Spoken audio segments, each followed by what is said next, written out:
Spring 1943, Bougainville.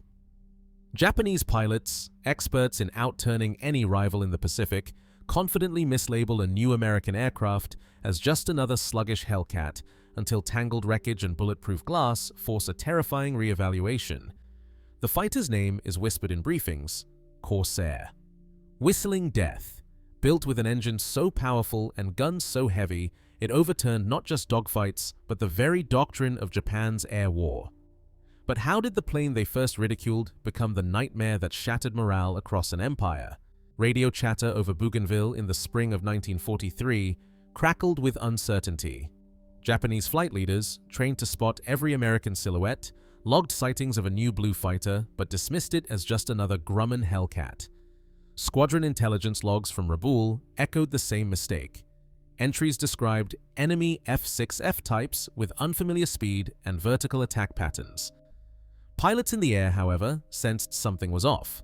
The first clue came not from a technical manual, but from the chaos of battle. A flash of bent wings, shaped like a swallow, but far from graceful. One diary entry from a Hikotai read, "Blue bent wings. At first we thought them new Hellcats, but their speed and climbing were unnatural." Confusion spread as more encounters piled up. Japanese pilots, used to outturning Wildcats and Airacobras, found themselves targeted from above by these mysterious attackers. Reports filtered back. The new American fighter would dive, fire a blistering burst, then vanish before a counterattack could form. Wounded aircraft limped home riddled with .50 caliber holes, armor glass refusing to shatter, self-sealing tanks stifling flames that should have doomed any Zero. Squadron logs from Bougainville described losses with a single line. One failed to return. Pilot did not radio after initial engagement. The inverted gull wing, once mocked as awkward, became the signature of a threat that Japanese pilots could no longer ignore. The Corsair had arrived, and with it, the certainty that old assumptions about American fighters no longer applied. Japanese engineers and pilots, trained to measure threat by agility and weight, found the Corsair's lines baffling. The inverted gull wing, a shape they first derided as ungainly, wasn't an accident of aesthetics. Technical memos recovered after the war reveal the real purpose. A 13-foot Hamilton Standard propeller driven by the Pratt & Whitney R2800 Double Wasp demanded ground clearance impossible with ordinary landing gear. To fit that power plant, Vort's designers bent the wing downward, then sharply up, letting the Corsair stand tall without sacrificing strength or adding drag. On paper, it looked like a compromise. In combat, it was a revelation. The R2800 engine, delivering over 2,000 horsepower, gave the Corsair a climb and acceleration that Japanese pilots had never faced. Reports from the Kure Naval Arsenal described the engine as impossible to match in our current types. But raw speed was only part of the equation. Japanese gunners found their rounds bouncing off the Corsair's armored seat and bulletproof windscreen, glazing nearly 2 inches thick in some models. Self-sealing fuel tanks kept the aircraft flying after hits that would have turned a Zero into a fireball. Early Corsair cockpits, nicknamed bird cages for their complex framing, drew complaints from American pilots about poor visibility. To Japanese analysts, the heavy framing signaled a defensive weakness. Yet post-mission interviews told a different story. Pilots who survived attacks described the Corsair as iron-skinned, able to take punishment and return fire with 6.50 caliber machine guns. Every feature mocked in the design brief, every pound of armor, every awkward angle, became a reason Japanese crews learned to fear the bent-wing fighter. By late 1944, Japanese naval planners faced an unthinkable reality. Corsairs, once written off as land-based brutes, began appearing in strike groups launched directly from American carriers. The old assumption, repeated in intelligence summaries and technical briefings, had been clear. The blue fighter with bent wings could not land on ships. But US Navy deck logs told a different story. After a series of engineering fixes, refined tailhooks, improved landing techniques, the Corsair's accident rate on carriers dropped to match that of the trusted Hellcat. For Japanese staff officers, this was a strategic shock.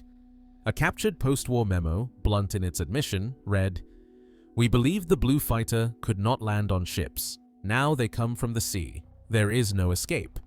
Carrier-based Corsair squadrons extended American reach across the Pacific, striking targets once thought safe behind the shield of distance. Every new sighting forced a rewrite of defensive doctrine. What was once a technical curiosity had become a symbol of American unpredictability, fast, heavily armed, and now arriving from anywhere the fleet could sail. Corsair pilots entered the fight with a playbook that Japanese doctrine had never anticipated. Instead of circling for a turn battle, Marine aviators climbed high, then rolled into steep dives, using gravity and horsepower to strike at speeds the Zero and Oscar couldn't match. The F-4U's top speed, clocked at 446 miles per hour, left Japanese fighters struggling to keep up, their own airframes shuddering above 250 miles per hour, roll control fading just as danger peaked.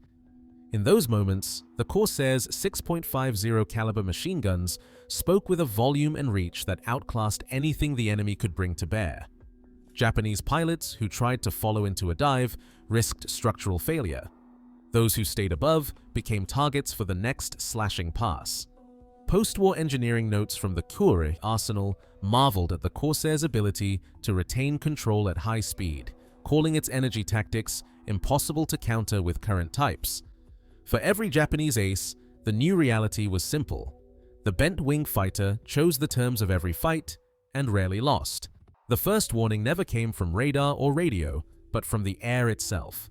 A sharp, rising whistle that cut through the clouds before any blue silhouette appeared. Japanese pilots called it the sound of fate.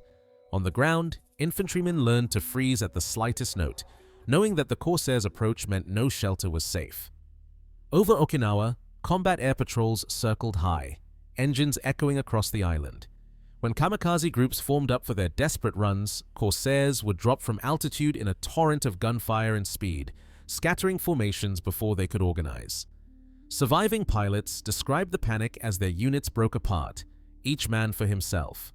Communication failed, discipline evaporated. Infantry testimonies recorded in post-war interrogations paint a grim picture. The moment the whistling began, men dove for tunnels or foxholes, abandoning positions and equipment. Marines on the ground called the Corsair their guardian angel, watching as rockets and .50 caliber fire tore through enemy lines. The psychological toll was lasting. Japanese flight leaders wrote of a threat that arrived with no warning but sound, leaving only silence in its wake. By the final months of 1944, Japanese Air Command faced an uncomfortable reckoning. Intelligence briefings, once filled with bravado, now carried a different message.